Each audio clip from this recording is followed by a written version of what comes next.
guess what? We already have our first major home repair. I have lived in this house for 2.5 months, 76 days to be exact, and the AC broke. Anytime you live in Texas where the AC breaks, it's an inconvenience in the summertime. When the AC breaks at about 3:17 a.m. on a Friday, and then that following day is a holiday where every service provider in America is shut down because they are celebrating the 4th of July, that broken AC becomes even more of an inconvenience. Since this was my first time having to use the home warranty company that I purchased, talk to you about that in this video right here, I had no idea what to expect. All I knew is that I was probably going to be without an AC for at least 3 days until that following Monday when everything opened back up again after the 4th of July weekend. I called the home warranty company at about 6:30 in the morning. And of course, the call center, it wasn't an AI agent, thankfully, but the call center is located in a different country. And working with them over the phone was a sheer headache from not having my questions answered thoroughly, having the person on the other end of the phone just reading a script, and then not knowing the options that I had and what I needed to say to be able to get somebody out here like immediately. I really was prepared for the worst, not necessarily for the costs, but for the time that I had anticipated to be out, for my AC to be out. So I did what I would normally do in this situation with customer service. I asked for the trouble ticket to be escalated, meaning I wanted someone to come out on Saturday. In my mind, somebody in the area has to be taking service calls. And I trusted the home warranty customer service agent to escalate that for me. And after we hung up the phone, I got a text message telling me that the service provider, the AC company that they were sending out, would get in touch with me within the next 24 hours. Well, the next 24 hours was going to be a Sunday. I knew that they were more than likely going to be closed for business. So thankfully on that Saturday, I went to go hang out with family during the day. They offered to let me spend the night. I told them I would be fine. Came back home, sweated through the night. I think overnight it got up to about 86 degrees inside the house overnight. So extremely uncomfortable.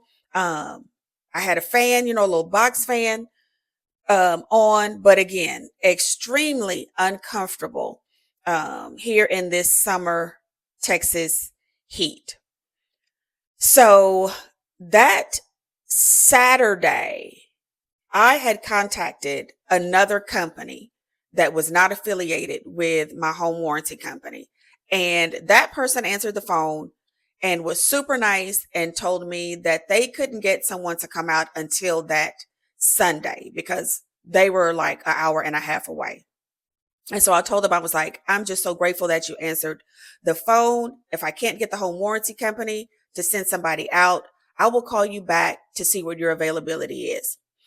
And so that Sunday morning, I contacted that company first to see if they had availability. After I hung up with them, I called the home warranty company back, still talking to someone overseas. But at that point, I had made up my mind that it's a Sunday. The holiday is over.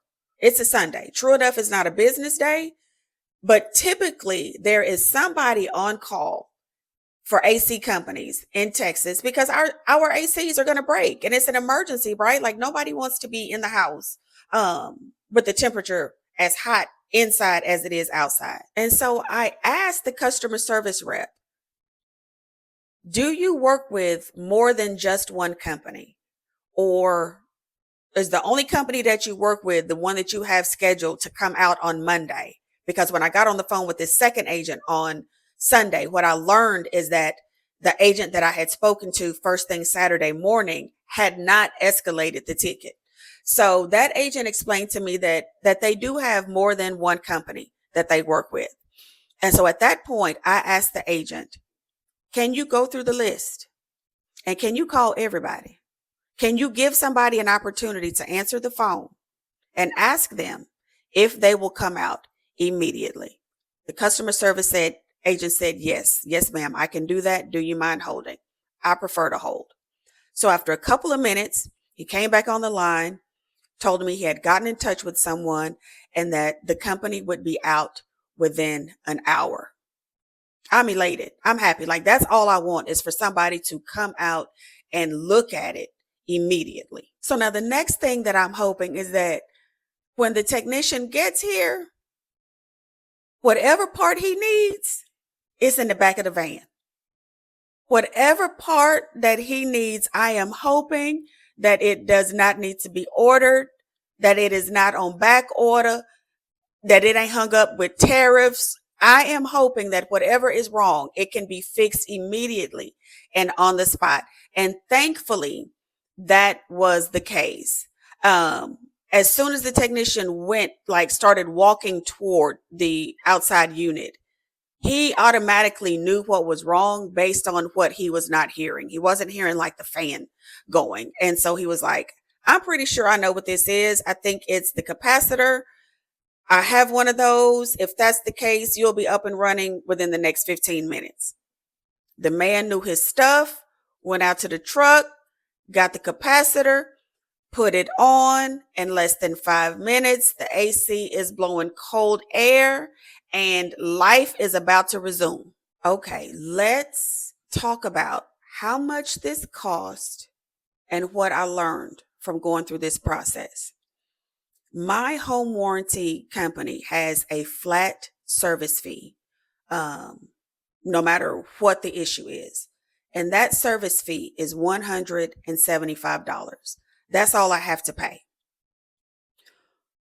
Within that service fee, if the repair that needs to be done is over a certain dollar amount, the technician isn't allowed to fix it without getting the approval from the home warranty company. So thankfully, with the capacitor needing to be replaced, that fell below that dollar amount threshold, and the technician was able to fix it without me having to wait, an additional amount of time and in here sweating to death until the warranty company said, yes, go ahead and fix it. Paying that $175 for that particular repair, that came in at about the same market price as what the capacitor replacement would have cost if I would have paid for it out of pocket.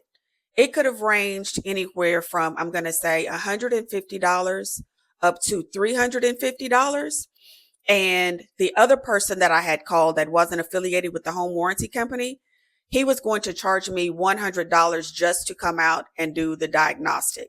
So I feel like in this particular case, I broke even. And then the technician told me that the particular home warranty company that I have, they also pay for routine maintenance. So he suggested that I get back on the phone with them and tell them that he wasn't able to perform the maintenance because there was a piece that he couldn't unlock to get into my unit, so that I can call and get AC service or AC maintenance scheduled, because he explained that if the unit is not being maintained, the warranty company can deny fixing something. He stressed to me how important it was to get on the schedule, have him come back out, do the maintenance. That way we have it on file that the maintenance is done.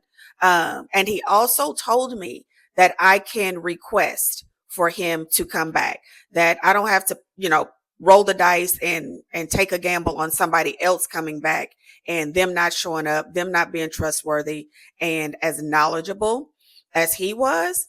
So when I talked about in my last video, when I talked about paying for that home warranty, This call alone has made it worthwhile. I am glad that I took that money out and paid for that home warranty service, because it just this first call, it has proven to be something that is going to be useful to me, particularly in Texas, with just our hot summers, and the likelihood of the AC going out at any given time. Hopefully not on a Friday at 3 o'clock in the morning and the next day being a holiday. The whole reason why I'm doing these videos is because I want to give you a realistic look into what it is like to be maintaining a home and paying a mortgage in today's in today's housing market, and today's economy, when everything is so expensive. Right now, I am blessed to be able to have a job. I am blessed to be able to have some savings. I did not exhaust all of my savings when when I purchased this house, because I knew this is my third time doing this. I know that there are going to be expenses that will need to be covered, and I don't want to have to rely on a credit card as my first line of payment for trying to get these things resolved. So this is our first major home repair. Keep an eye out on the channel, and I will be back here for our next video.